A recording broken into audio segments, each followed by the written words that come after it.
Hello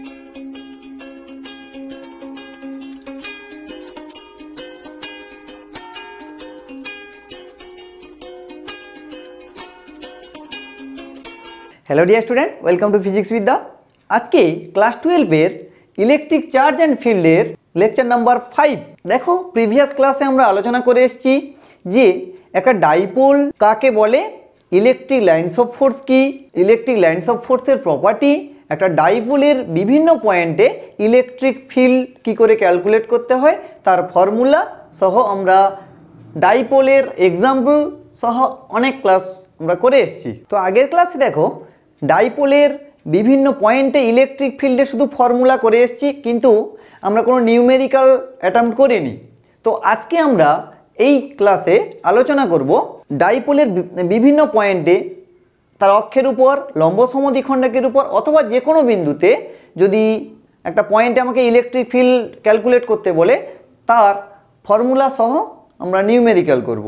আর একটা electric ডাইপোলকে যদি আমরা একটা ইউনিফর্ম ইলেকট্রিক ফিল্ডের মধ্যে রাখি তাহলে ওই ইলেকট্রিক ডাইপোলটা কেমন ফরমেশন হয়, তাদের মোশন কেমন হবে। এছাড়া আজকে আলোচনা করব হোয়াট ইজ ডাইইলেকট্রিক সাবস্টেন্স, মানে যাকে আমরা বলছি পরাবৈদ্যুতিক পদার্থ বলতে কি বুঝি, অথবা তোমরা ইংরেজি নামটা শুনে এসছো ইনসুলেটর। কেমন, এই টপিকগুলো নিয়ে আজকে আলোচনা হবে এবং ডাইপোলের সমস্ত নিউমেরিক্যাল এখানে ক্লিয়ার হবে। তো চলো আজকে আমরা শুরু করব যে আমি একটা ইলেকট্রিক ডাইপোলকে যদি আমরা ইলেকট্রিক ফিল্ডের মধ্যে রাখি, ইউনিফর্ম ইলেকট্রিক ফিল্ড অবভিয়াসলি, তাহলে ওই ডাইপোলটা কেমন ফর্ম করে। তো চলো first electric dipole in an electric field, uniform electric field. কেমন, ফার্স্ট আমরা যদি বলি না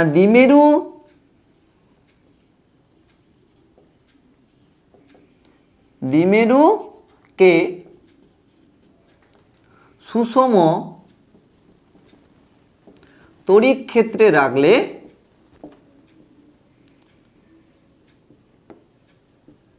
দ্বিমেরুকে সুষম তড়িৎ ক্ষেত্রে রাখলে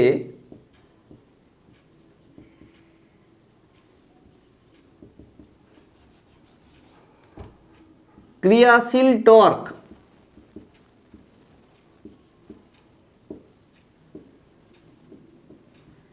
তার টর্ক কত আমরা কাউন্ট করব।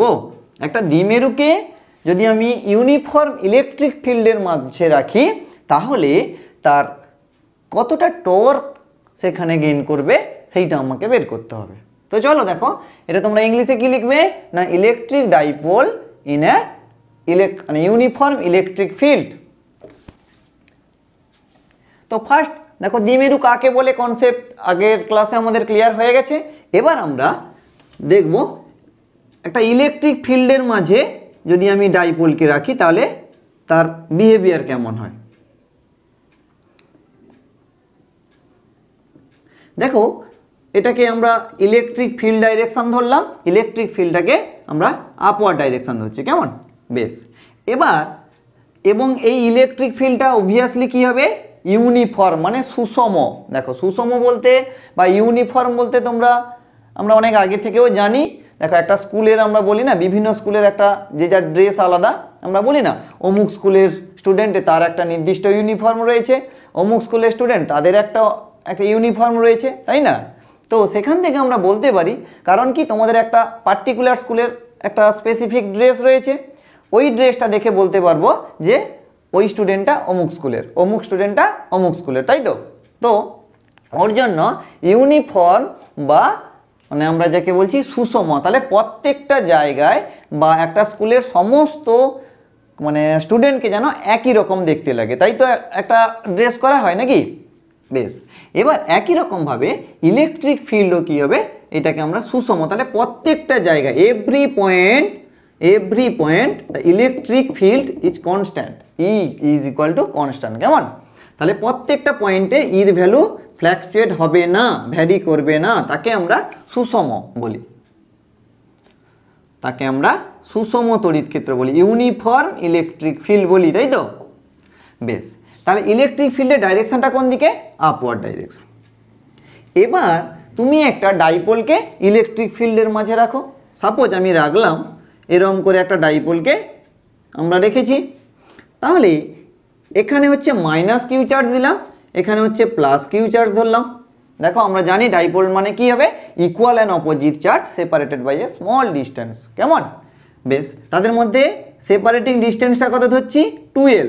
সেপারেটিং ডিস্টেন্সটা ধরলাম 12 এবং বলে দিলাম যে এই ডাইপোলটা ইলেকট্রিক ফিল্ডের সঙ্গে থিটা অ্যাঙ্গেল করেছে, একটা থিটা অ্যাঙ্গেল করেছে। স্বাভাবিক কথা, বুঝতেই পারছো একটা ডাইপোল মোমেন্টের ডাইরেকশন কোন দিকে হবে, মাইনাস কিউ টু প্লাস কিউর দিকে, মানে এই বরাবর একটা ডাইপোল মোমেন্টের ডাইরেকশন হচ্ছে P vector, small P vector দ্বারা আমরা রিপ্রেজেন্ট করে এসেছি ডাইপোল মোমেন্ট, যাকে বলছি দ্বিমেরু ভ্রামক, মাইনাস কিউ থেকে প্লাস কিউর দিকে।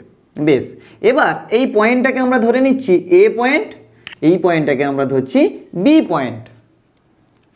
এবার আমরা ইলেকট্রিক ফিল্ডের মাঝে একটা যদি চার্জ থাকে, এটা লেকচার নাম্বার 2তে তোমরা পেয়ে যাবে, যে ইলেকট্রিক ফিল্ডের মাঝে আমি যদি একটা চার্জ পার্টিকেলকে রাখি তাহলে তার উপরে কি কোনো কি ফোর্স কাজ করবে?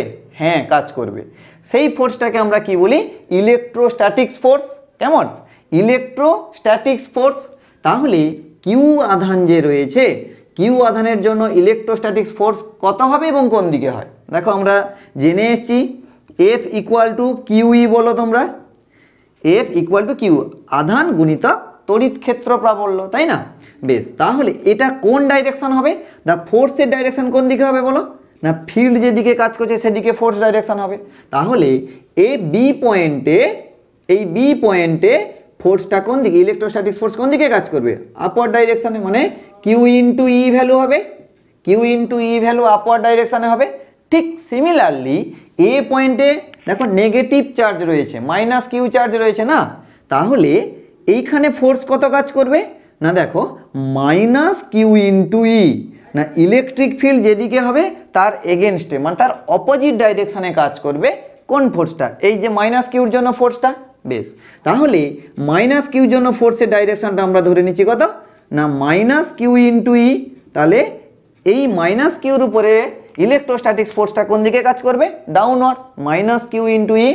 বেশ, এবার দেখো আমরা কি দেখতে পাচ্ছি, একটা ডাইপোলের দুটো পয়েন্টে দেখো ইকুয়াল অ্যান্ড অপোজিট এবং প্যারালাল ফোর্স কাজ করছে, তাই না? দেখো আমরা টর্ক, দেখো ক্লাস 11-এ টর্কের কনসেপ্ট পড়ে এসেছিলাম, মেকানিক্সে ক্লাস 11-এর টর্কের কনসেপ্ট পড়ে এসেছিলাম। কী বলো তো, না কোনো একটা সাপোজ দণ্ড ধরলাম, আমি কোনো একটা দণ্ড ধরলাম, তুমি এই দণ্ডের এই প্রান্তে সাপোজ একটা ফোর্স দিচ্ছ, এই প্রান্তে ইকুয়াল এবং অপোজিট ফোর্স দিচ্ছ, একে এদিকে টানছো, একে উল্টা দিকে টানছো। এবার এটা তার কেন্দ্রবিন্দু যদি ধরি, সেন্টার অফ মাস এখানে, এবং দুটো ফোর্স কী হতে হবে? প্যারালাল, দুটো সমান্তরাল ফোর্স হতে হবে। কেমন? এরকম করে সমান্তরাল। তাহলে এই দণ্ডটা কি হবে বলো তো, এই দণ্ডের কোনো দিকে সরণ না হয়ে কি হবে, ও বিন্দুর সাপেক্ষে ঘুরতে থাকবে, কিছুক্ষণ পর এখানে চলে আসবে, তখন ফোর্স এরকম কাজ করবে, কিছুক্ষণ পর এরকম চলে আসবে, তখন ফোর্স এরকম কাজ করবে, তাই না? তাহলে ও বিন্দুর সাপেক্ষে কি হবে, সে রোটেট করতে থাকবে, কোনো রকম তার ডিসপ্লেসমেন্ট হবে না, শুধুমাত্র ও বিন্দু রেসপেক্টে সে কী করবে, রোটেশন হবে। তাহলে আমরা বলতে পারি দিয়ে টর্ক তাহলে কি করে, একটা বস্তুকে ঘুরতে সাহায্য করে, তাই তো, পারফেক্ট রোটেশন করায়, কোনো রকম ডিসপ্লেসমেন্ট না হয়ে কেবলমাত্র একটা বিন্দু রেসপেক্টে সে কী করবে, রোটেট হবে। একই রকম ঘটনা এখানেও হবে। দেখো এটাকে তুমি মনে মনে একটা দণ্ডের মতো ধরে নাও, এইখানে একটা পয়েন্ট আছে, এখানে একটা পয়েন্ট আছে, বুঝতেই পারছো দুটো প্রান্ত, এ বিন্দু, এটা হচ্ছে বি বিন্দু। বেশ, এ বিন্দুতে ইলেকট্রোস্ট্যাটিক্স ফোর্স কোন দিকে কাজ করছে, মাইনাসের দিকে, মাইনাস কিউই, এবং বি বিন্দুতে ইলেকট্রোস্ট্যাটিক্স ফোর্স কোন দিকে কাজ করছে, উপরের দিকে কিউই। দেখো দুটো ফোর্স সেম, দেখো দুটো ফোর্সের ম্যাগনিটিউড সেম, তো কিউ ইন্টু ই। এবার দুটো ফোর্স এবং প্যারালালও কাজ করছে এবং এগেনস্টেও কাজ করছে। তাহলে আমরা চোখ বন্ধ করে বলতে পারি অবভিয়াসলি এই ডাইপোলের উপরে একটা টর্ক কাজ করবে, হ্যাঁ কি না বলো, ডাইপোলের উপরে একটা টর্ক কাজ করবে। বেশ, তাহলে একই রকমের কনসেপ্ট আমরা যদি ডাইপোলের ক্ষেত্রে লাগাই, দেখো টর্ক কাকে বলে, বা কাকে বলে তো বললাম, টর্কের ফর্মুলা কি, দেখো ক্রিয়াশীল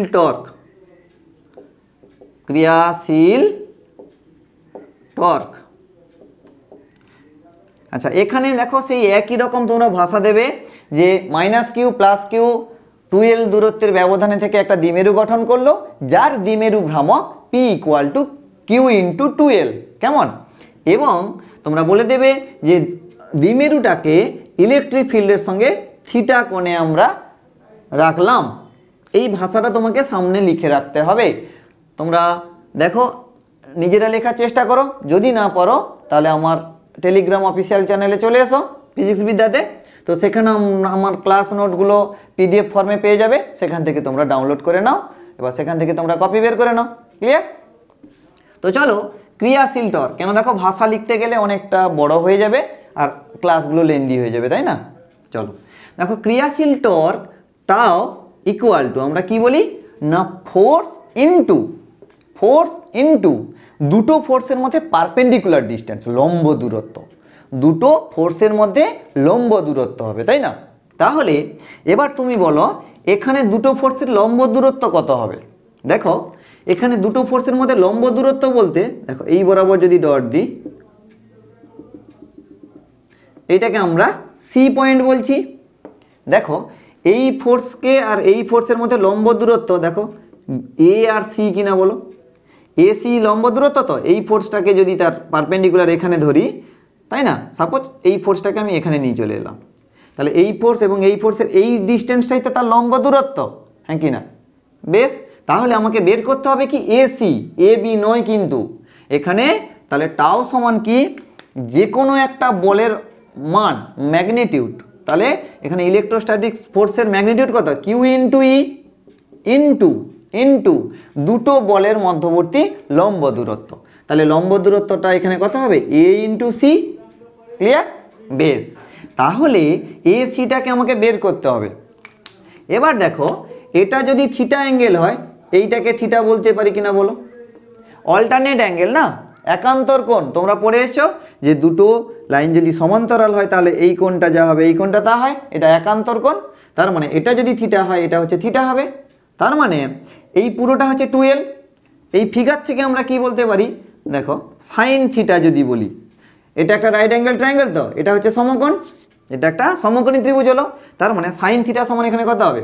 সাইন থিটা সমান, দেখো এটা তো বেস হচ্ছে, এটা হাইপোটেনিউস, এটা হচ্ছে পারপেন্ডিকুলার। তার মানে সাইন থিটা = AC/AB, লম্ব বাই অতিভুজ। বেশ, তাহলে AC সমান কত হচ্ছে দেখো, AB × সাইন থিটা। ABর মান কত? দেখো 2l। ABটা তো 2l বলেছিলাম, কেন? এটা দেখো ডাইপোলে তো আমি বলেও দিয়েছিলাম ABকে সবসময় 2l ধরবো। তোমরা দেখো RD যেটা পারো ধরতে পারো, আমি এখানে 2l ধরলাম কেন?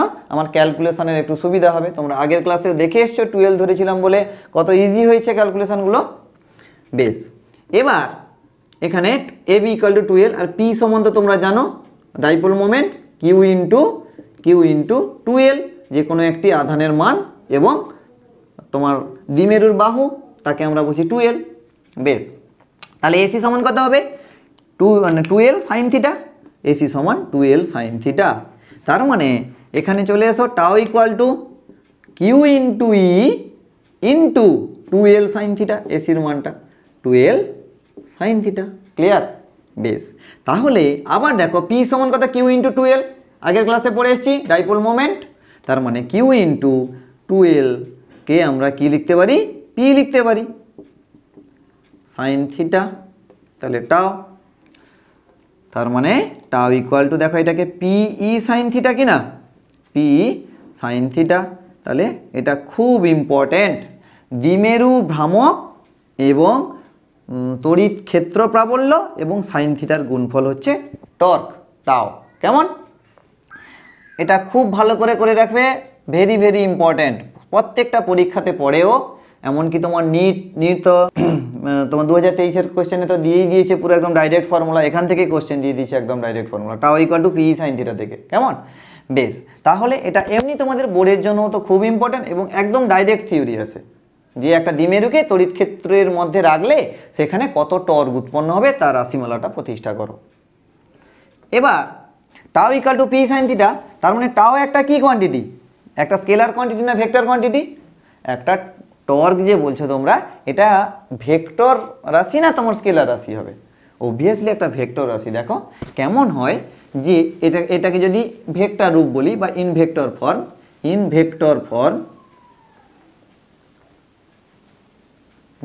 ফর্মে যদি আমরা করি তাহলে কি লিখবো? টাও vector equal to P vector cross E vector. কি বললাম? P vector cross E vector. তাহলে টাও ভেক্টর ইকুয়াল টু কি হলো? পি ক্রস ই।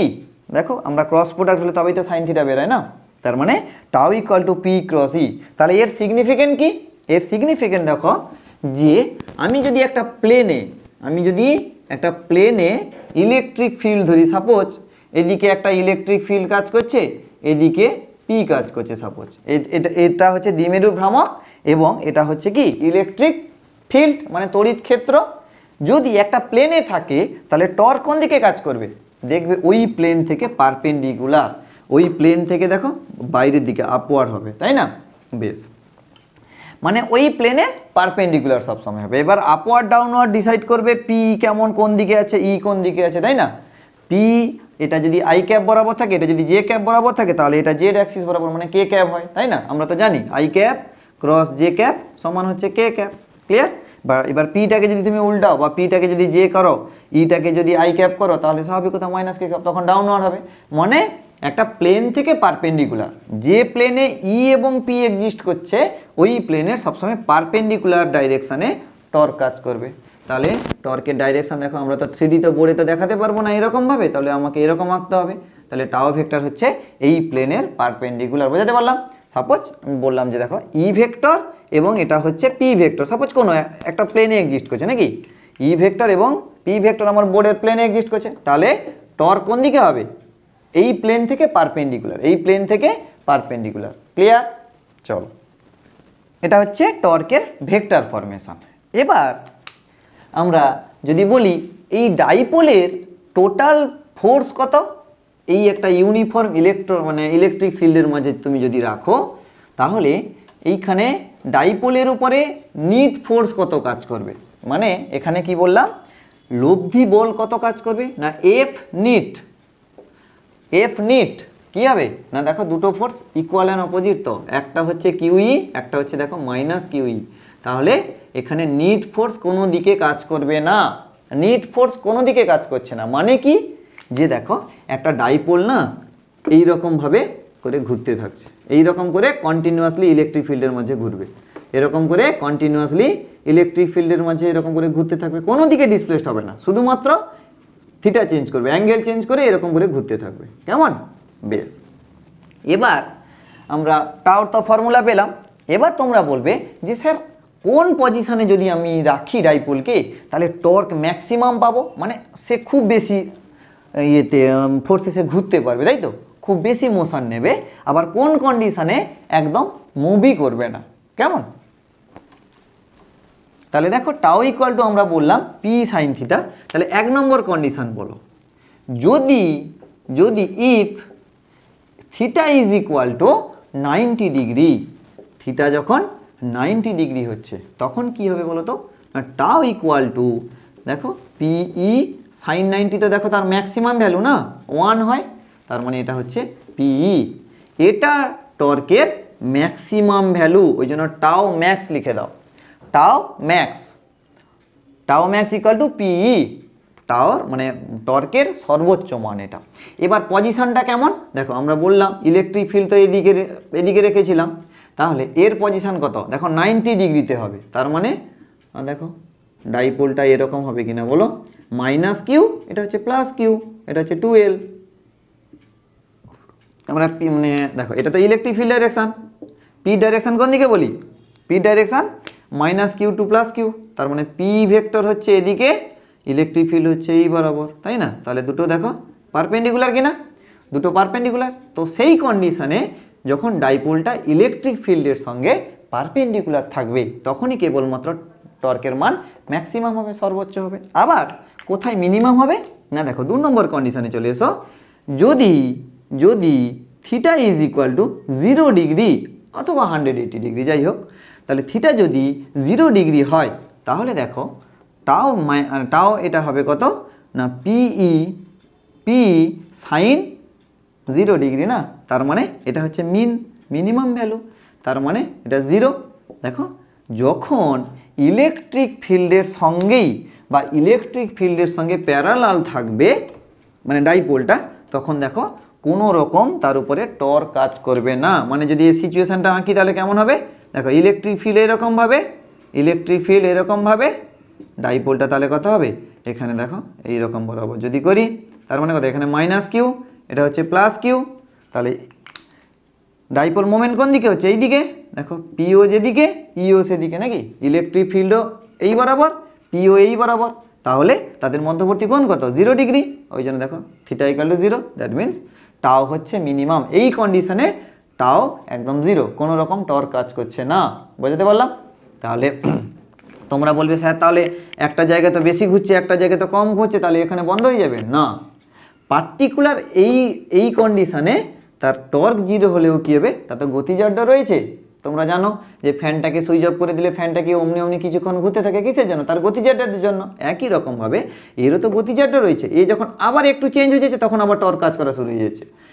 এ যখন পার্টিকুলার যখন 0 ডিগ্রি তখন কেবলমাত্র কী হবে, 0 হচ্ছে টর্কটা। না হলে দেখো এ একটু শিফট করছে আবার টর্ক কাজ করা শুরু করছে, যার ফলে আবার সে মুভমেন্ট হচ্ছে নাকি, আবার মুভমেন্ট হচ্ছে, আবার এখানে গিয়ে বন্ধ হয়ে যাচ্ছে, আবার তার গতিজাড্যের জন্য একটু এগিয়ে যাচ্ছে, আবার টর্ক কাজ করা শুরু হয়েছে। ক্লিয়ার? চলো তাহলে এই কেসগুলো খুব ভালো করে রাখবে। কেমন? আর ভেক্টর ডাইরেকশন, ভেক্টর রূপটাও খুব ইম্পর্ট্যান্ট, এটা এমসিকিউতে পড়ে, এখানে এমসিকিউতে পড়ে, এটাও important. Tau vector equal to E cross P নয়, P cross E, P vector cross E vector. Clear? চলো তাহলে এগুলো দিয়ে আমাদের অনেক নিউমেরিক্যাল হবে। একটু পরে আমরা আর একটা থিওরি করিয়ে দিয়ে তারপরে নিউমেরিক্যালে যাব। তো চলো নেক্সট একটা থিওরিতে কি বলবো না, এখানে আলোচনা করব পরাবৈদ্যুতিক পদার্থ বলতে কি বুঝি, মানে ডাইইলেকট্রিক সাবস্ট্যান্স কাকে বলে এবং তার প্রকারভেদ আছে নাকি, বা আমরা ওটা জানবো কেন, তার গুরুত্বটা কি। তাহলে এখানে ফার্স্ট আমি এখানে হেডিং দিচ্ছি ডাইইলেকট্রিক সাবস্ট্যান্স, পরাবৈদ্যুতিক পদার্থ, ডাইইলেকট্রিক সাবস্ট্যান্স, ডাইইলেকট্রিক সাবস্ট্যান্স, পরাবৈদ্যুতিক পদার্থ, পরাবৈদ্যুতিক পদার্থ।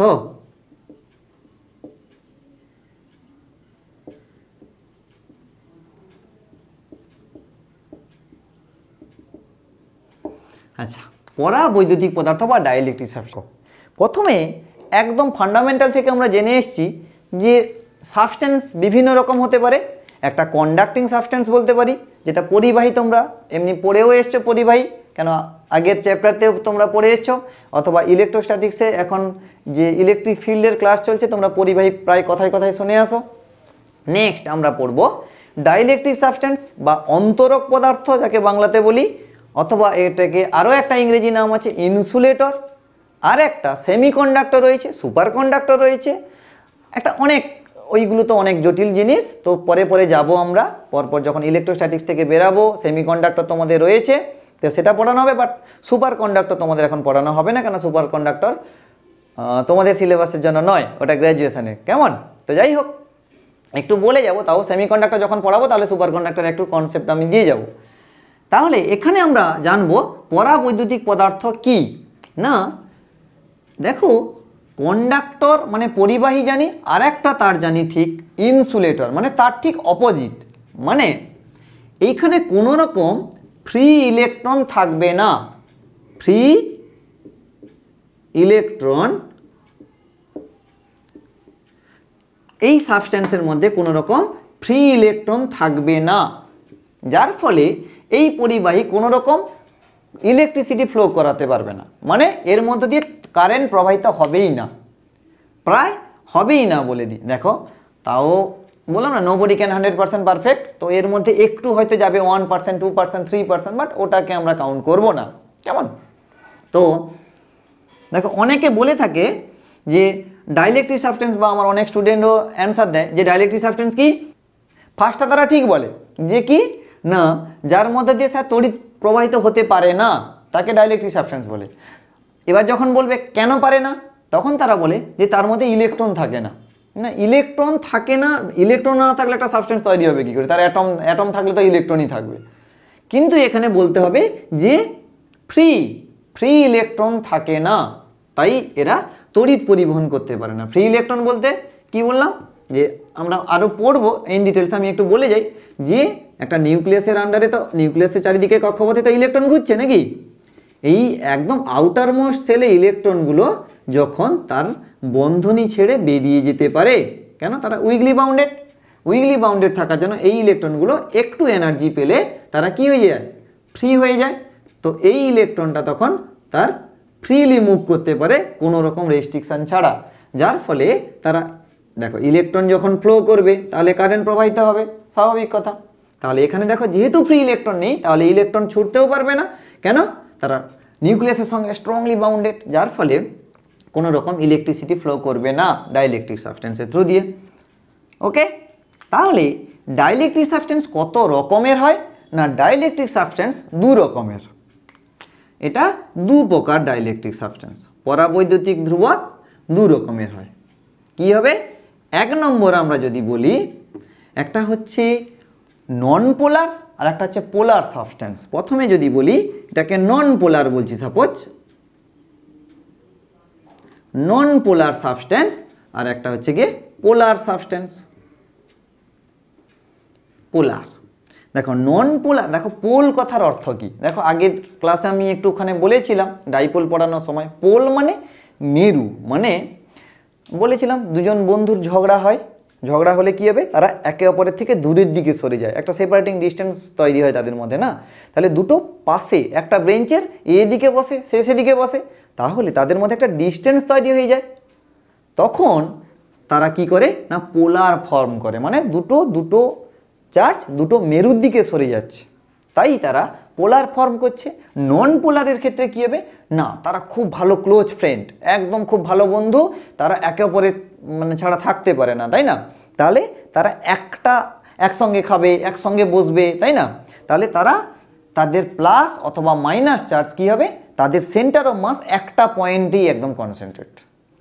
তাহলে আমি যদি একটা ফিগার দিয়ে তোমাকে দেখাই, তাহলে এইটা যদি একটা নন পোলার সাবস্টেন্সের একটা পার্টিকুলার অ্যাটম ধরছি, একটা পার্টিকুলার অ্যাটম।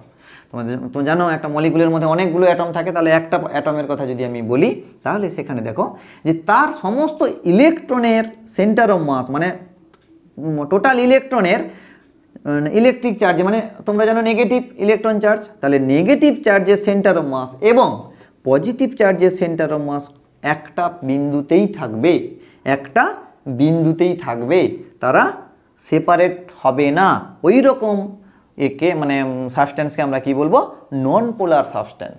যারা একটা বিন্দুতেই থাকবে, তার নেগেটিভ পয়েন্টও নেগেটিভ চার্জের সেন্টার অফ মাস ও পয়েন্টে, আবার পজিটিভ প্লাস মানে পজিটিভ বা প্লাস চার্জের সেন্টার অফ মাসও ও পয়েন্টে। তাহলে এই রকম সাবস্টেন্সকে আমরা কি বলবো?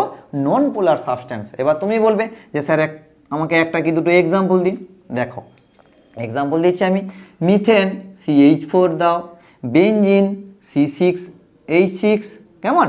তো এই সমস্ত সাবস্টেন্সগুলো দেখো তারা নন পোলার ফর্ম করে। যেমন দেখো এদের যদি স্ট্রাকচার আমি বলি, কেন নন পোলার ফর্ম করে তোমরা বলবে, দেখো এদের কিন্তু ডাইপোল তৈরি হয়, এদের মধ্যে, কিন্তু হয় কি তারা একে অপরকে ক্যান্সেল আউট করে নিট ডাইপোল মোমেন্টটা জিরো হয়। এখানে ডাইপোল মোমেন্ট তৈরি হয় না তা নয়, ডাইপোল মোমেন্ট তৈরি হচ্ছে, ডাইপোলও তৈরি একটা ফর্ম করছে, কিন্তু এদের মধ্যে দেখো আমি যদি সির স্ট্রাকচারটা দেখাই, তাহলে এরকম হবে এইচ এইচ এইচ এইচ নাকি? তাহলে এটা হচ্ছে মিথেনের স্ট্রাকচার। তাহলে দেখো সবসময় এটা তো প্লাস, এটা মাইনাস হবে, তার মানে মাইনাস থেকে দেখো এইটা একটা ডাইপোল মোমেন্ট ফর্ম করছে। দেখো এদিকে হচ্ছে পি, দেখো এপি পরস্পর বিপরীতমুখী ক্যান্সেল আউট করে গেল। আবার এদিকে হচ্ছে পিটা এদিকে কাজ করছে, ডাইপোল মোমেন্টটা এদিকে, ডাইপোল মোমেন্টটা এদিকে কাজ করছে, দ্বিমেরুর ভ্রামক। দেখো এপি একে অপরকে ক্যান্সেল আউট করে গেল, যার ফলে আমরা কি দেখতে পাবো? এখানে নিট ডাইপোল মোমেন্টটা কত হবে? Net dipole moment zero. তাহলে এখানে কোনো রকম নিট ডাইপোল মোমেন্টটা শো করাবে না। ওই জন্য এদেরকে বলছি নন পোলার সাবস্টেন্স। তোমার বেঞ্জিনের ক্ষেত্রেও একই, বেঞ্জিনের ক্ষেত্রেও তো একই নাকি? বেঞ্জিনের স্ট্রাকচার দেখো তোমরা সবাই জানো, মোটামুটি কেমিস্ট্রিতে অনেক ভালো করে পড়ে এসছো। তাহলে বেঞ্জিনে যদি আমি স্ট্রাকচার ড্র করি তাহলে এরকম হচ্ছে, তার মানে এটা হচ্ছে এইচ, এটা হচ্ছে এইচ, এটা হচ্ছে এইচ, এটা এইচ, এটা এইচ। তাহলে দেখো এর ডাইপোল মোমেন্ট এদিকে, এর ডাইপোল মোমেন্ট এদিকে, এর মোমেন্ট এদিকে, এর মোমেন্ট এদিকে, এর মোমেন্ট এদিকে, এর মোমেন্ট এদিকে। দেখো এটার সঙ্গে এটা ক্যান্সেল আউট হচ্ছে, এটার সঙ্গে এটা ক্যান্সেল আউট হচ্ছে, এটার সঙ্গে এটা ক্যান্সেল আউট হচ্ছে। কেন? তারা এগেনস্টে কাজ করছে, যার ফলে নিট ডাইপোল মোমেন্টটা কত হবে এখানে? 0। নিট ডাইপোল মোমেন্ট এখানে 0 হবে। ওই জন্য তারা নন পোলার, তারা পোলার শো করাচ্ছে না। এবার চলে আসবো যে পোলারে, পোলারে তাহলে কী হবে? উল্টোটা হবে। পোলারে মানে ঝগড়া হয়েছে, দুটো বন্ধুর মধ্যে ঝগড়া হয়েছে, তারা সেপারেট তারা থাকতে চায়। তার মানে এইটা যদি আমি একটা অ্যাটম ধরি তাহলে এখানে একটা ডাইপোল আমি কীরকম ফর্ম করছে না, নেগেটিভ চার্জের সেন্টার অফ মাস সাপোজ এদিকে, আর প্লাস চার্জের সেন্টার অফ মাস তাহলে এদিকে হচ্ছে, এবং তারা একটা নির্দিষ্ট ডিস্টেন্সের মধ্যে সেপারেট রয়েছে। তাহলে এই রকম আমরা যখন ফর্ম করবে তখন বলতে পারি পোলার সাবস্ট্যান্স। তখন তাদেরকে বলবো পোলার সাবস্ট্যান্স। কেন? তাদের প্লাস চার্জ এবং মাইনাস চার্জ একটা নির্দিষ্ট ডিস্টেন্সে তারা অবস্থান করছে। কেমন? তো এর এক্সাম্পল কেমন দেবে? সাপোজ এর এক্সাম্পল দিয়ে দাও। তোমরা জানো দ্বিমেরুর যে এক্সাম্পলগুলো, এটা তো দ্বিমেরু ফর্ম করছে, এরা ইন নেচারে তোমার ডাইপোল ফর্ম করছে। এরা কিন্তু দেখো ইন নেচারে ডাইপোল ফর্ম করছে না, এরা কিন্তু ডাইপোল ফর্ম করছে। তাহলে এক্সাম্পল দেখো, ডাইপোলের এক্সাম্পল যেগুলো সেগুলো হচ্ছে দেখো H2O জল দাও, ঠিক আছে, NH3 দাও, তাহলে এরা সব কটা হচ্ছে একটা ডাইপোল ফর্ম করছে এবং সব কটা হচ্ছে গিয়ে পোলার সাবস্ট্যান্স। তোমাকে এমসিকিউতে যদি কোশ্চেন দিয়ে দেয় যে বেনজিন বা মিথেন এরা পোলার সাবস্ট্যান্স না নন পোলার সাবস্ট্যান্স, চোখ বন্ধ করে বলবে নন পোলার সাবস্ট্যান্স। তোমাকে বলবে জল, তারপরে হচ্ছে গিয়ে NH3 তোমার H2O, NH3 এগুলো যদি বলে তাহলে কি হবে? পোলার ফর্ম করবে। ক্লিয়ার? পোলার সাবস্ট্যান্স। নেক্সট এবার কি করব শোনো, এটা দেখো পিওর কনসেপ্ট, এখানে কোনো ক্যালকুলেশনও নেই, ফর্মুলা নেই, কিছু নেই, পিওর কনসেপ্ট। কনসেপ্টটা যদি ক্লিয়ার না হয় তাহলে কিন্তু খুব সমস্যা হবে। কেন? কনসেপ্টটা আগে দরকার। এখানে কনসেপ্টটা যদি না ক্লিয়ার হয় এখানে অনেক সমস্যায় পড়বে তোমরা, অনেক এমসিকিউ মিস করবে, এমসিকিউ ঠিকঠাক করে করতে পারবে না। 2 নম্বর হচ্ছে প্রপার রিজন যদি না জানো, এখান থেকে যখন স্টেটমেন্ট টাইপের যখন কোশ্চেন হবে একটাও অ্যান্সার দিতে পারবে না। তো এটা খুব গুরুত্ব সহকারে বোঝো। দেখো তাহলে নন পোলার সাবস্টেন্সকে যদি আমি ইলেকট্রিক ফিল্ডের মাঝে যদি রাখি তাহলে কি হবে? আমি যদি নন পোলার সাবস্টেন্সকে একটা এক্সটার্নাল ইলেকট্রিক ফিল্ডের মাঝে রাখি, মানে একটা বহিস্থ তড়িৎ ক্ষেত্রের মধ্যে এই সাবস্টেন্সকে ইন্ট্রোডিউস করাবো, তাহলে কি হবে? দেখো সাপোজ এইটা হচ্ছে কি বহিস্থ তড়িৎ ক্ষেত্র, আমরা যেকে বলছি electric field, external electric field. তার মাঝে যদি নন পোলারকে রাখি তাহলে কি হবে বলো তো? তাহলে দেখো ইলেকট্রিক ফিল্ড মানে কি?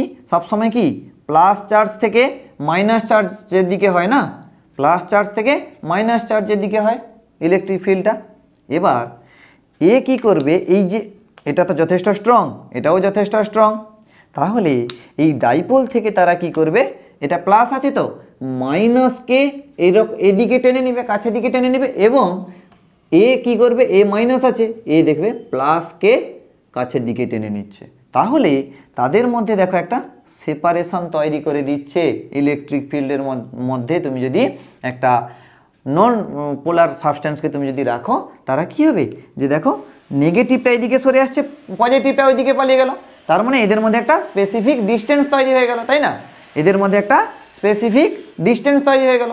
তার মানে ওই জন্য আমরা বলছি যদি নন পোলার সাবস্টেন্সকে ইলেকট্রিক ফিল্ডের মধ্যে যদি ঢুকিয়ে দেওয়া হয় তাহলে সে কীরকম নেচার নিল? দেখো পোলারের নেচার নিল নাকি? পোলার সাবস্টেন্স তৈরি হয়ে গেল যদি তাকে ইলেকট্রিক ফিল্ডের মধ্যে রাখি, তাই না? তাহলে তারা কি করবে? পোলার ফর্ম করবে। ক্লিয়ার? আচ্ছা দেখো তাহলে যে এই যে পোলার ফর্ম করলো ইলেকট্রিক ফিল্ডের মধ্যে রাখতে, তাহলে এই পোলারাইজেশনটা কি তার এমনি এমনি হলো না, যে কারুর জন্য হলো, ইলেকট্রিক ফিল্ডের মধ্যে রেখেছিলাম বলে তাই তৈরি হলো। ওই জন্য এরকম দ্বিমেরুকে আমরা কি বলবো? Induced dipole moment. এই রকম দ্বিমেরুকে বলবো ইনডিউসড ডাইপোল, এবং তাদের যে ডাইপোল মোমেন্টটা তৈরি হবে তাকে বলবো কি ইনডিউসড, মানে আবিষ্ট দ্বিমেরু। এদেরকে কি বলবো? আবিষ্ট দ্বিমেরু, আবিষ্ট দ্বিমেরু, আবিষ্ট দ্বিমেরু বলবো, তাই না? দেখো আবিষ্ট কেন বললাম? যে কারুর দ্বারা তৈরি হয়েছে, নিজের থেকে তৈরি হতে পারছে না, যে ইলেকট্রিক ফিল্ডের মধ্যে রাখলাম তাই সে ডাইপোল ফর্ম করলো। ওই জন্য এরকম ডাইপোলকে আমরা কি বলবো? ইনডিউসড ডাইপোল বা আবিষ্ট দ্বিমেরু। ক্লিয়ার? নেক্সট, তাহলে পোলার যদি হয়, তাহলে পোলারকে আমরা কি বললাম? পোলার তো অলরেডি পোলার ফর্ম করেছে। তাহলে এখানে একটা আমি মানে কনসেপ্ট আমার এখানে একটা ক্লিয়ার হবে, কি বলতো? যে যদি ইলেকট্রিক ফিল্ডের মধ্যে নন পোলারকেও রাখি আর যদি পোলারকেও রাখি, দুটো ক্ষেত্রে আমরা কি দেখতে পাবো? যে তারা ডাইপোল ফর্ম করছে। ওই জন্য আমরা বললাম যে in presence of electric field dipole and মানে ডাইপোল মানে sorry in presence of electric field polar substance and non polar substance behave like same nature দেখাবে নাকি? তাহলে তারা সেম নেচার শো করাবে যদি তাদেরকে ওই ইলেকট্রিক ফিল্ডের মধ্যে রাখি বা ইলেকট্রিক ফিল্ডের প্রেজেন্টে আমরা যদি নন পোলার সাবস্টেন্স এবং পোলার সাবস্টেন্স দুটোকে রাখি, তাহলে কী হবে? তারা একটা ডাইপোল শো করাবে। এও ডাইপোল শো করাচ্ছে, সেও ডাইপোল শো করাচ্ছে। ক্লিয়ার না? অসুবিধা আছে?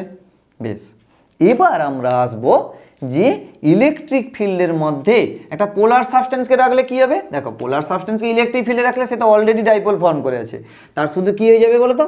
একটা অ্যালাইনমেন্ট হয়ে যাবে, মানে একটা নির্দিষ্ট অভিমুখে সে সাজিয়ে যাবে। সেটা আমরা আসছি, পরে আসছি। ইলেকট্রিক ফিল্ডের দিকে তাহলে এদেরকে যদি রাখি, তাহলে দেখো একটা নির্দিষ্ট অভিমুখে তারা সবাই সাজিয়ে যাবে, একটা নির্দিষ্ট অভিমুখে তারা একটা রোতে অ্যালাইনমেন্ট হয়ে যাবে। তাহলে যদি পোলারকে যদি ইলেকট্রিক, আচ্ছা এবার আমরা আসবো একটা ডাইইলেকট্রিক সাবস্টেন্সকে যদি আমি এক্সটার্নাল ফিল্ডের মধ্যে রাখি, তাহলে তার কি কি প্রপার্টি হোল্ড করবে বা কি কি প্রপার্টি দেখাবে। চলো তাহলে এখানে লিখবে dielectric substance in presence of electric field. Electric ফিল্ডের মধ্যে যদি আমি একটা ডাইপোলার সাবস্টেন্সকে রাখি তাহলে কি হবে? তাহলে চলো, তাহলে দেখো মানে আমরা ডাইইলেকট্রিক সাবস্টেন্স বলছি, এখানে কোনো স্পেসিফিকেশন দিচ্ছি না পোলার না নন পোলার। কেন তুমি জানো? একটু আগে বলে এলাম যে ইলেকট্রিক ফিল্ডের যখন উপস্থিত থাকবে তখন কি পোলারটাও যেরকম ফর্ম করবে আর নন পোলার সাবস্টেন্সও একই রকম ফর্ম করবে।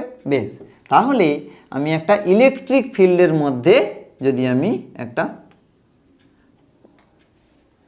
ডাইইলেকট্রিক সাবস্টেন্সকে রেখে দিই তাহলে কি হবে? দেখো আমি এরকম দুটো বড় বড় ডাইইলেকট্রিক সাবস্টেন্স আমরা রাখছি দুটো আলাদা কেসে। ফার্স্ট কেসে দেখো যখন এক্সটার্নাল ইলেকট্রিক ফিল্ড জিরো, যখন এক্সটার্নাল ইলেকট্রিক ফিল্ড জিরো তখন কি হবে? দেখো যে আমি একটা এক্সাম্পল দিব তোমাদের, plus minus plus minus plus বা মাইনাস প্লাস মাইনাস এরকম হতে পারে, বিভিন্ন দিকে যে যেরকম পারে অ্যালাইনমেন্ট আছে। প্লাস মাইনাস এরকম, মাইনাস প্লাস প্লাস মাইনাস এরকম করে দেখো যে যেরকম পারে তারা ওরিয়েন্টেড হয়ে আছে। এই কন্ডিশানে কিন্তু যখন এক্সটার্নাল ইলেকট্রিক ফিল্ড জিরো তখন ডাইইলেকট্রিক সাবস্টেন্সের নিট ডাইপোল মোমেন্টটা কিন্তু জিরো। কেন? যে যেরকম পারে অ্যালাইনমেন্ট হোক না কেন নিটটা জিরো হবে। কেন? যে ইন জেনারেল কেসে যখন এক্সটার্নাল ইলেকট্রিক ফিল্ড তুমি দাওনি তখন এর ক্ষেত্রে সাপোজ ডাইপোল মোমেন্টটা এরকম হবে, তো পিটা মাইনাস থেকে প্লাস, এর ক্ষেত্রে দেখো এদিকে হচ্ছে, আবার এর ক্ষেত্রে এদিকে হচ্ছে, এর ক্ষেত্রে আবার এদিকে হচ্ছে, যার ফলে পির বিভিন্ন দিকে অ্যালাইনমেন্ট হওয়ার জন্য টোটাল নিট তারা একে অপরকে ক্যান্সেল আউট করে যাবে, যার ফলে নিট ইলেকট্রিক ডাইপোল মোমেন্টটা কখনো মানে সবসময় শূন্য হবে ইন জেনারেল কেসে। যখন ইলেকট্রিক ফিল্ড তুমি অ্যাপ্লাই করোনি তাহলে তারা যেরকম পারে সেরকম সাজাবে। মানে তোমাদের যদি একটা বলি, একটা স্কুলে যখন তোমরা অনেকে ক্লাস করছো, ক্লাস করার ফলে আমি যদি একটা কোয়েড স্কুলের কথা বলি, ছেলে মেয়ে মানে সবাই মানে যদি একসঙ্গে বসে তাহলে তখন কি হবে? যখন ক্লাসে টিচার আসেন না তখন কি হয়? তোমরা দেখবে আর একই একটা নির্দিষ্ট ডাইরেকশানে তোমরা কিন্তু অ্যালাইনমেন্ট থাকো না। তোমরা কি করো? তুমি তার দিকে ঘুরে পড়লে, সে তার দিকে ঘুরে পড়লো, সে তার দিকে ঘুরে পড়লো, দিয়ে তোমাদের মধ্যে বিভিন্ন রকম ওরিয়েন্টেশন দেখতে পাবো। হ্যাঁ কি না? তার মানে তোমরা কেউ কোনো একটা ডাইপোল এরকম থাকলো, কোনো একটা ডাইপোল এরকম, কোনো একটা ডাইপোল এরকম, কোনো একটা ডাইপোল এরকম, মানে যে যেরকম পাচ্ছ ঘুরে বসছো, তাই না? তোমাদের মধ্যে কোনো রেস্ট্রিকশন তখন থাকে না। এবার কি হবে, যদি আমি এবার যখন স্যার তোমার ক্লাসের মধ্যে ঢুকেন, স্যার যখন ক্লাসের মধ্যে প্রথম ঢুকলেন, তাহলে কি হবে, মানে এখানে একটা electric field, external electric field তোমাদের মধ্যে দেওয়া হলো তোমাদের ক্লাসে। তাহলে আমি একটু আগে বললাম ইলেকট্রিক ফিল্ড দেখো প্লাস থেকে মাইনাসের দিকে হয়, প্লাস এদিকে তাহলে মাইনাস এদিকে নাকি, তাহলে প্লাস এদিকে এদিকে মাইনাস, তাহলে ইলেকট্রিক ফিল্ডটা ওই ডাইরেকশানে কাজ করছে। যখন স্যার ঢুকে যান তখন কি হয়, তোমরা আর এরকম যে যেরকম খুশি পারো বসে থাকতে পারো মুখ করে না, তো তখন তোমাকে নির্দিষ্ট ওয়েতে অ্যালাইনমেন্ট হয়ে যেতে হয় নাকি, নির্দিষ্ট অ্যারেতে তোমাকে অ্যালাইনমেন্ট হয়ে যেতে হবে, মানে তোমাকে সাজিয়ে যেতে হবে স্যারের দিকে মুখ করে। একই রকম ঘটনা হবে এখানে দেখো। তাহলে এই দ্বিমেরুগুলো কি হবে, এই দ্বিমেরুগুলো এখানে প্লাস আছে তো এই মাইনাস নেবে, প্লাস ওদিকে তাড়াবে, আবার মাইনাস এদিকে প্লাস এদিকে, মাইনাস এদিকে প্লাস এদিকে, মাইনাস প্লাস মাইনাস প্লাস, তারা দেখো নির্দিষ্ট অভিমুখে তারা সবাই সাজিয়ে যাচ্ছে, নির্দিষ্ট অভিমুখে তারা সবাই অ্যালাইনমেন্ট হয়ে যাচ্ছে।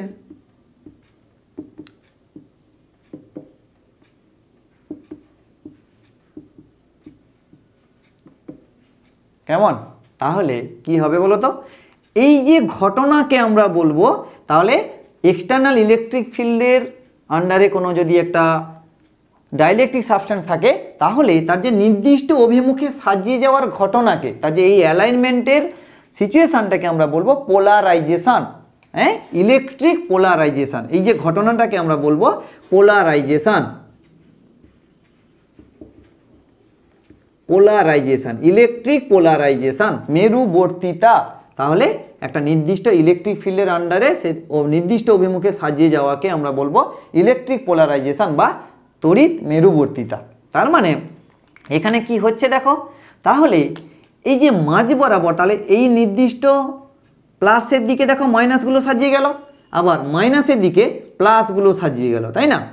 তাহলে কিন্তু এই যে মাঝের যে চার্জগুলো কি হবে দেখো, এখানে মাঝের যে চার্জগুলো, এই মাঝের যে চার্জগুলো দেখো প্লাস মাইনাসকে অপোজ করে নিল, প্লাস এ মাইনাসকে অপোজ করে নিল, মানে তারা ক্যান্সেল আউট করে যাচ্ছে নাকি, প্লাস মাইনাস তারা একে অপরকে ক্যান্সেল আউট করে দিচ্ছে চার্জটা, মানে নিট চার্জ জিরো করে দিচ্ছে এরা, প্লাস মাইনাস এরকম করে তারা একে অপরকে ক্যান্সেল আউট করে দিচ্ছে, যার ফলে শুধু পড়ে থাকছে কি বলতো, যে শুধুমাত্র পড়ে থাকছে এই দেওয়ালের দিকে চার্জগুলো আর ওই দিকের চার্জগুলো, মাঝে সমস্ত চার্জ কি করছে, একে অপরকে প্রশমিত করে নিচ্ছে। তাহলে মাঝের চার্জগুলোকে এবার তুমি মুছে দাও, তাহলে এরা তো একে অপরকে প্রশমিত করে দিচ্ছে নাকি, যার ফলে দেখো ইনসাইডে ডাইলেকট্রিক সাবস্টেন্সের ইনসাইডে একটা ইলেকট্রিক ফিল্ড বিল্ড করে যাচ্ছে। দেখো ডাইলেকট্রিক সাবস্টেন্সের মাঝ বরাবর দেখো একটা ইলেকট্রিক ফিল্ড বিল্ড করছে,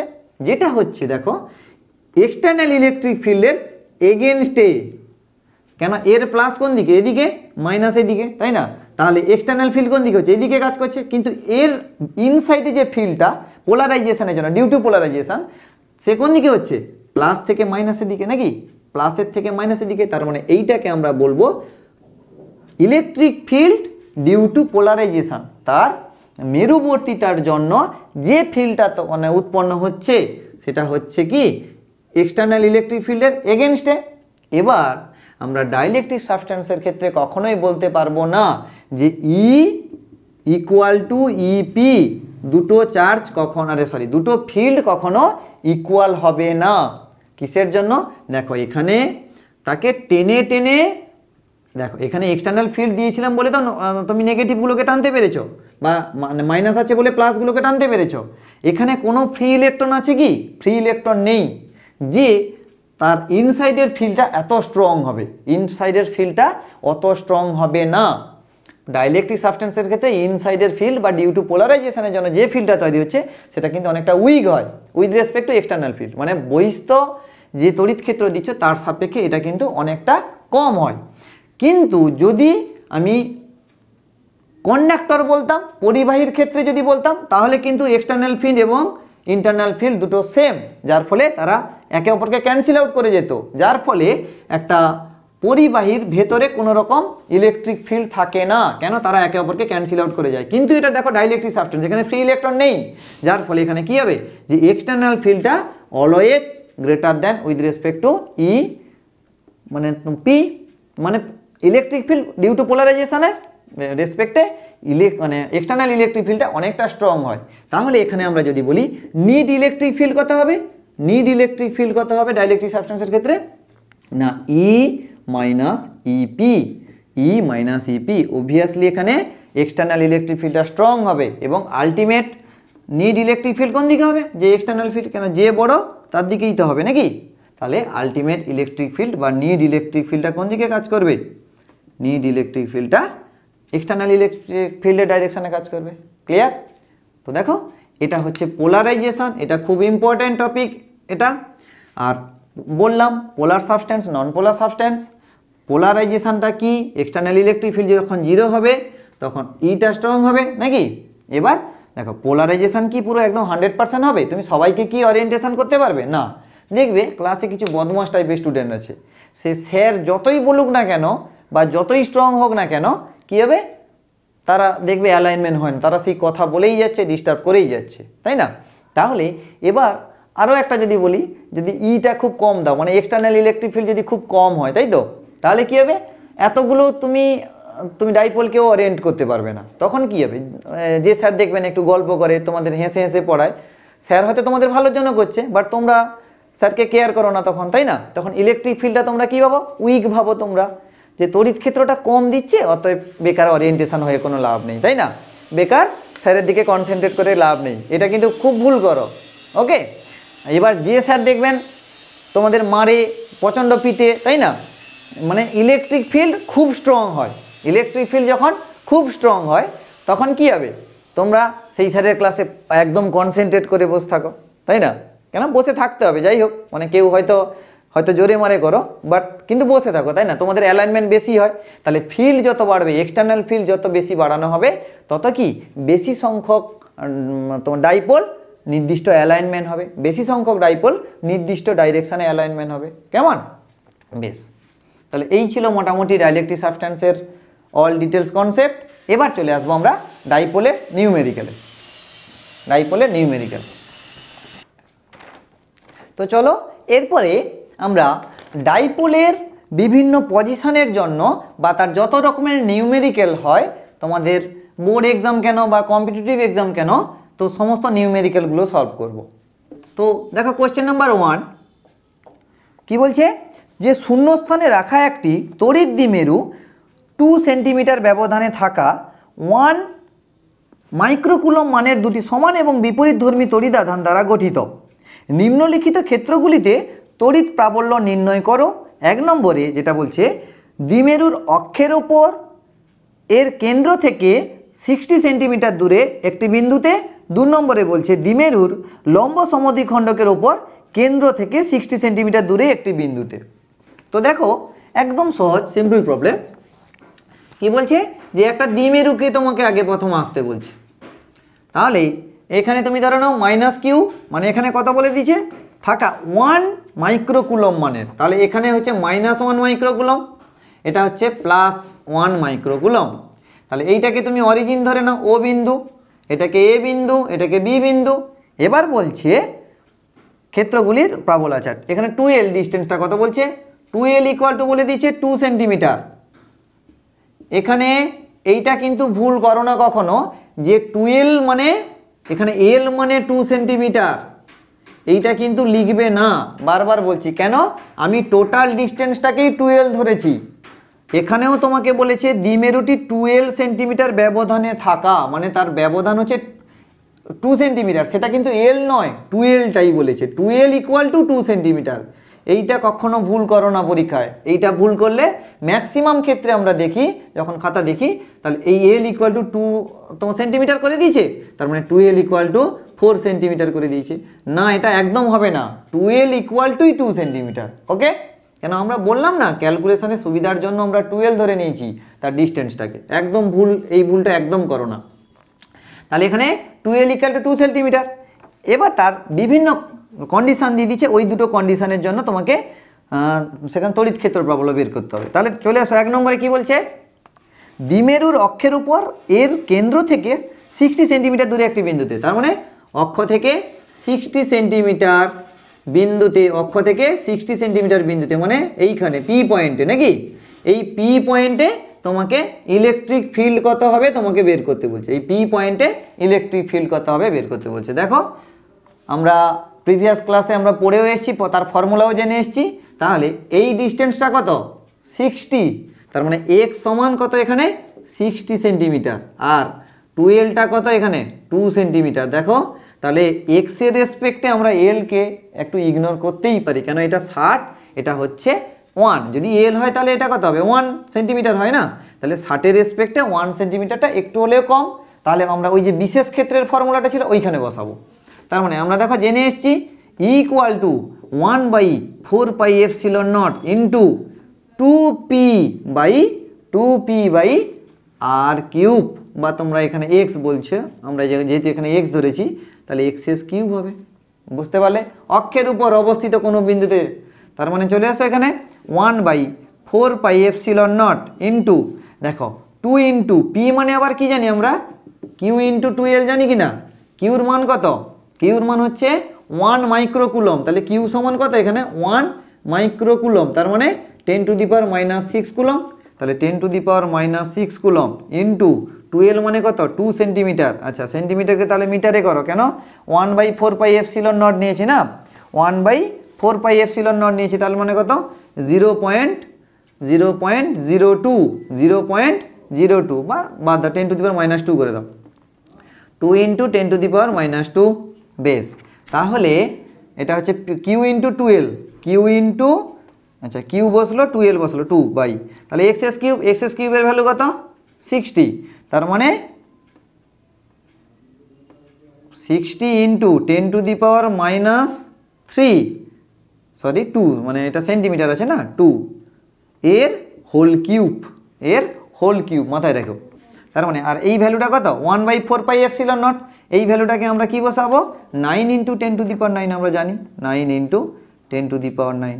ওকে বেশ, তাহলে দেখো ভ্যালু ক্যালকুলেট করো, তাহলে 9 ইন্টু 10⁹ ইন্টু 2 ইন্টু 2 ইন্টু 6 - 2, তাহলে 10⁻8, আর এটাকে কি বলবো তাহলে 60 ইন্টু 60 ইন্টু 60 ইন্টু 10⁻² 3 মানে 10⁻6 হবে, নাকি না।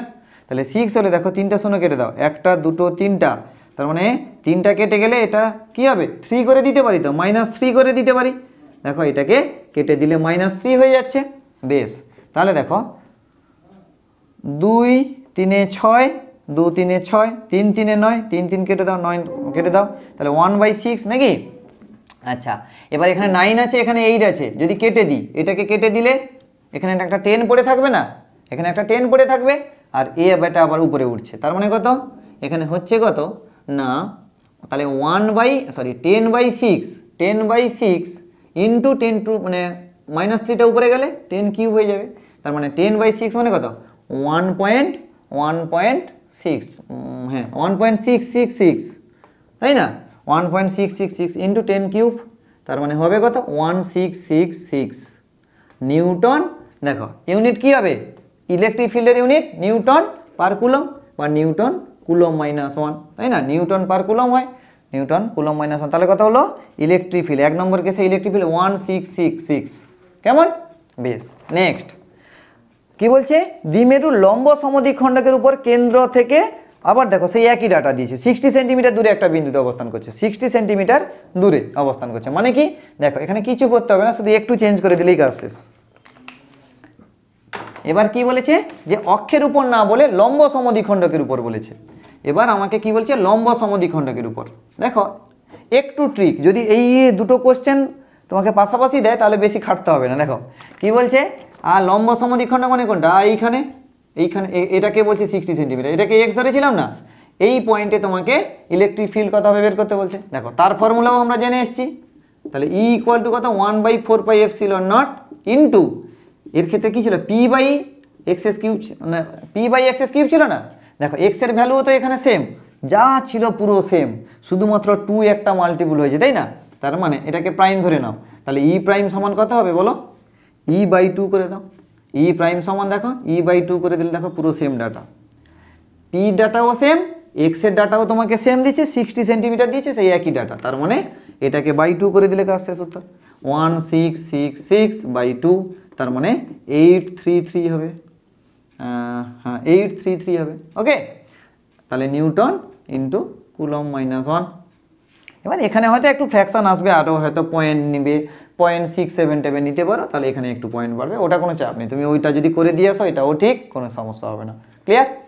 নেক্সট কি বোঝা গেল? তাহলে একটা অঙ্কে আমার দুটো অ্যাপ্লিকেশান হয়ে গেল। অক্ষের উপর কোনো বিন্দুতে তড়িৎ ক্ষেত্র বের করতে বলে এই সূত্র ফেলবে, 1/4πε0 2p/x3, এবং মাথায় রাখতে হবে যে এক্সটা দেখো এল এর থেকে গ্রেটার দেন হচ্ছে, তাই এই ফর্মুলা লাগাচ্ছি, নাহলে কিন্তু একদম ফান্ডামেন্টাল যে ফর্মুলা ছিল মানে তোমার স্পেশাল কেসের আগে সেই ফর্মুলা বসাতে হতো।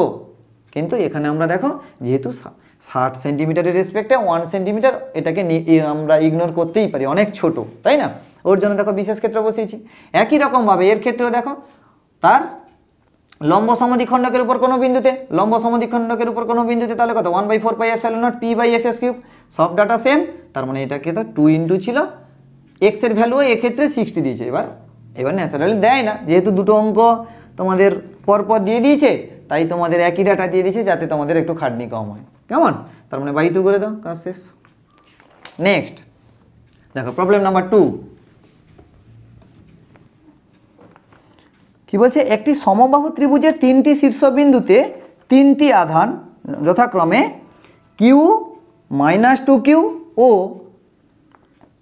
q অবস্থিত, এদের দ্বিমেরু ভ্রামকের মান কত? তাহলে কি বলছে? তাহলে কোশ্চেন নাম্বার 2 এটা দেখো, একটা সমবাহু ত্রিভুজ আঁকতে বলছে, একটা ইকুইল্যাটারাল ট্রায়াঙ্গেল তোমাকে বের করতে বলছে, যেটাকে এ বিন্দু দিলাম, বি বিন্দু দিলাম, সি বিন্দু দিলাম। ক্লিয়ার? তাহলে এবার কি বলছে? কিউ -2q আর একটা কিউ চার্জ তোমাকে রাখলে, তাহলে তার দ্বিমেরু ভ্রামকের মান কত হবে? তাহলে চলে এসো বিতে, সাপোজ দেখো কিউ দুটোকে বেশি রাখি, দিলে সুবিধা হবে, আমার ক্যালকুলেশন করতে একটু সুবিধা। তার মানে এটা হচ্ছে +q, বি বিন্দুতে রাখো +q, সি বিন্দুতেও রাখো +q, এ বিন্দুতে রাখবে কত না -2q, এ বিন্দুতে রাখবে কত -2q। বেশ ভালো কথা। এবার একটা সমবাহু ত্রিভুজের সাইডগুলোকে আমরা কত ধরি? সাপোজ এ ধরে নাও, কেন তোমাকে এখানে সাইড কিছু বলেনি, তাহলে তুমি তোমার ইচ্ছা খুশি মতো এ ধরতে পারো, এক্স ধরতে পারো, এল ধরতে পারো, যা খুশি। তাহলে একটা সমবাহু ত্রিভুজের দেখো 3টা বাহুর দৈর্ঘ্য সমান হয় তো। এবার এখানে আমরা দেখো একটা জিনিস এখানে ক্যালকুলেট করব, কি হবে না, দেখো এখানে 2q আছে না, দেখো একটা -q আর একটা +q, দেখো একটা ডাইপোল ফর্ম করছে কিনা। আবার দেখো একটা -q a + qর জন্য কি একটা ডাইপোল ফর্ম করছে, তাহলে আমরা দেখতে পাচ্ছি দেখো এখানে -q2 +qর দিকে একটা ডাইপোল মোমেন্ট কাজ করছে p1। একই রকমভাবে -q থেকে +q দিকে একটা ডাইপোল মোমেন্ট p2 কাজ করছে, এদিকে কিনা বলো। তাহলে ডাইপোল মোমেন্ট কাকে বলে, বা তার ডাইরেকশন কোন দিকে হবে? যে -q থেকে +q দিকে, তাহলে এদিকে একটা ডাইপোল মোমেন্ট কাজ করছে, ওইদিকে একটা ডাইপোল মোমেন্ট কাজ করছে, মানে দ্বিমেরু ভ্রামক। তাহলে আমি যদি মাঝ বরাবর আমি যদি এরকমভাবে ধরি, তাহলে দেখো আমরা কি জানি সমবাহু ত্রিভুজের প্রত্যেকটা কোণ কত হয় 60 ডিগ্রি করে। তাহলে এ আবার কি যদি মধ্যবিন্দু হয়, তাহলে মানে এটা দেখো 30 ডিগ্রি হবে, এটা আবার 30 ডিগ্রি হবে কিনা বলো। তার মানে পির ডাইপোল মোমেন্টের দেখো কম্পোনেন্ট পেয়ে যাব, ডাইপোল মোমেন্টে দ্বিমেরু ভ্রামকের এবার কম্পোনেন্ট পেয়ে যাব।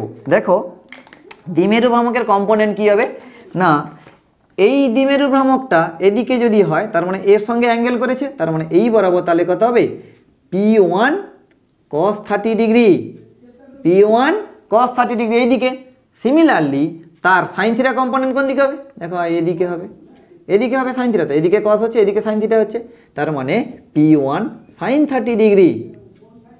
ওকে, নেক্সট p2 এর জন্য কি হবে? দেখো p2রও এই বরাবর একটা কম্পোনেন্ট পাবো আর এই বরাবর একটা কম্পোনেন্ট পাবো, কেন p2 তো এদিকে, তাহলে পি টুর এই বরাবর কম্পোনেন্ট কত হচ্ছে না পি টু কস 30 ডিগ্রি, এটাও আবার এটা কত হবে পি টু এই দিকে, তার মানে পি টুর সাইন 30 ডিগ্রি কোন দিকে হবে এই দিকে হচ্ছে।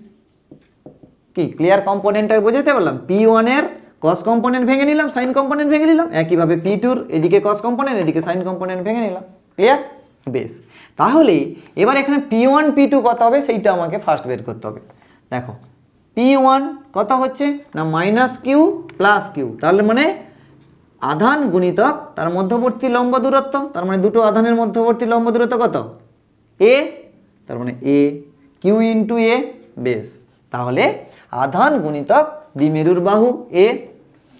সিমিলারলি পি টুর ক্ষেত্রেও কত হচ্ছে দেখো, এটাও মাইনাস কিউ প্লাস কিউ, তার মানে কিউ ইন্টু এর দূরত্বও কত এ, তার মানে আমরা কি বলতে পারলাম পি ওয়ান ইকুয়াল টু এখানে P two, P one P two হয়ে গেল।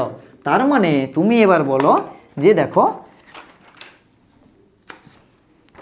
পি ওয়ান সাইন থিটা এদিকে কাজ করছে, পি টু সাইন থিটা ওদিকে কাজ করছে, দুটো এগেনস্টে কাজ করছে না, P one P to same, sine theta same, তার মানে দেখো এই দুটো কম্পোনেন্ট একে অপরকে ক্যান্সেল আউট করে গেল, এই দুটো কম্পোনেন্ট একে অপরকে প্রশমিত করে গেল।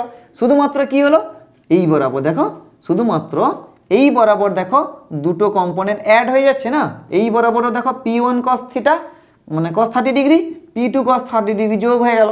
তার মানে আমরা পাবো কি এখানে আলটিমেট বা লব্ধি দ্বিমেরু ভ্রামক, লব্ধি রেজাল্টেন্ট ডাইপোল মোমেন্ট, লব্ধি দ্বিমেরু ভ্রামক, লব্ধি দ্বিমেরু ভ্রামক। তাহলে কত হবে এখানে যে P equal to P one cos 30 degree plus P two cos 30 degree, তার মানে এখানে পি ওয়ান পি টু তো same, 2 into P one cos 30 degree, 2 into পির ভ্যালু কত Q into A, cos 30 degree মান √3/2, 2 কাটা, তার মানে √3 কিউ ইন্টু এ, √3, তাহলে পি সমান কত হচ্ছে √3 কিউ ইন্টু এ। বেশ, তার মানে অ্যান্সারটা হচ্ছে কি না তোমার রেজাল্টেন্ট ডাইপোল মোমেন্ট কোন দিকে কাজ করবে এই বরাবর কাজ করবে, এবং তার ভ্যালু কত হবে √3 ইন্টু কিউ এ। দেখো একদম সিম্পল ম্যাথ, একদম চাপ নেবে না ছবি দেখে বা এত ঘাবড়ানোর কিছু নেই, একদম সহজ, একটু কনসেন্ট্রেট করে তোমরা খাতা পেনে অতি অবশ্যই করবে। নেক্সট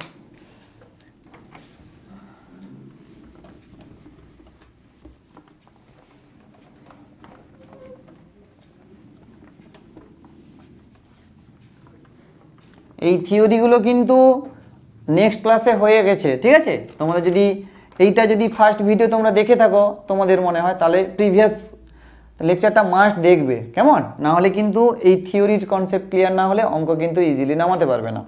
নেক্সট কোয়েশ্চেন নাম্বার 3 কি বলছে যে +1 মাইক্রোকুলম অ্যান্ড -1 মাইক্রোকুলম আধান দুটিকে 5 সেন্টিমিটার ব্যবধানে রেখে একটি তড়িৎ দ্বিমেরু গঠন করা হলো। ওই দ্বিমেরুটিকে 3 × 10⁵ নিউটন পার কুলম প্রাবল্যের তড়িৎ ক্ষেত্রে লম্বভাবে স্থাপন করতে কত টর্ক প্রয়োজন হবে? দেখো আজকে থিওরিটা হলো এটা, তাই না? কি বলছে যে একটা ডাইপোলকে, যা ডাইপোলের চার্জ বলে দিচ্ছে কত কিউ ইকুয়াল টু 1 মাইক্রোকুলম হলো। বেশ, তাহলে +1 মাইক্রোকুলম এবং -1 মাইক্রোকুলম তারা কি করছে একটা ইলেকট্রিক ফিল্ডের মধ্যে, তাহলে এটাকে বলছি সাপোজ -1 মাইক্রোকুলম +1 মাইক্রোকুলম, তাদেরকে একটা ইলেকট্রিক ফিল্ডের মধ্যে কত 5 সেন্টিমিটার ব্যবধানে, তাহলে কিউ এল এর মান কত, সরি 12 এল নয় বলে বললাম 12 এর মান কত 5 সেন্টিমিটার, তাই না? বেশ, ব্যবধানে রেখে একটি তড়িৎ দ্বিমেরু গঠন করা হলো। ওই দ্বিমেরুটিকে এত প্রাবল্যের মানে ইলেকট্রিক ফিল্ড বলে দিয়েছে, কত ইলেকট্রিক ফিল্ড দেওয়া হয়েছে 3 × 10⁵ নিউটন পার কুলম ইলেকট্রিক ফিল্ডের মধ্যে তুমি তাকে রাখলে, তাহলে আচ্ছা লম্বভাবে রাখা হয়েছে তড়িৎ ক্ষেত্রের সঙ্গে দ্বিমেরুটাকে লম্বভাবে, তাহলে ইলেকট্রিক ফিল্ডটা হচ্ছে এইদিকে, ইলেকট্রিক ফিল্ড হচ্ছে এই বরাবর, আর ডাইপোল মোমেন্টটা হচ্ছে এইদিকে, তাহলে এই যে লম্ব, হ্যাঁ কি না? বেশ, তাহলে দেখো আমরা এমনি তাহলে টর্ক কত বের করতে বলছে, টর্ক কত তোমাকে জানতে চাইছে, আজকেই করা হলো। তাহলে টাও ইকুয়াল টু কত হবে পি সাইন থিটা আমরা জানি না, তাহলে সাইন থিটা এখানে কত, থিটা এখানে 90 ডিগ্রি কিনা বলো। তার মানে পির ভ্যালু বসিয়ে দাও, পি সমান আবার কত, কিউ ইন্টু 12, এটা হচ্ছে electric field into sign 90 degree নাকি। বেশ, এবার ভ্যালু বসিয়ে দাও, কিউর ভ্যালু কত 10⁻⁻6 ইন্টু 12 এর ভ্যালু কত 5 ইন্টু 10⁻2 সেন্টিমিটার আছে না, তাকে মিটার করতে হবে। আর এটা তো অলরেডি তোমার এসআইতে আছে, অসুবিধা নেই। ইলেকট্রিক ফিল্ড তাহলে কত 3 ইন্টু 10⁵ আর সাইন 90 ডিগ্রির ভ্যালু কত 1। কেন, তখন টর্ক ম্যাক্সিমাম বলেছিলাম না, থিটা ইকুয়াল যখন 90 ডিগ্রি হবে, তার মানে শুধুমাত্র পি হয়। বেশ, তোমার ভ্যালু বসাও, 5 3 15, তাই তো 15, এটা কত 6 5 মানে কত 5 কেটে দাও, একটা 1 থাকবে নাকি, -2, তার মানে 8, তার মানে 10⁻³ হবে, 10⁻³ তাহলে 15 ইন্টু 10⁻³ ইউনিট কি হয়, ফোর্স ইন্টু ডিসপ্লেসমেন্ট না। টর্ক সমান কি বলেছিলাম, tau equal to force into একটা ডিসপ্লেসমেন্ট, তার মানে নিউটন ইন্টু মিটার।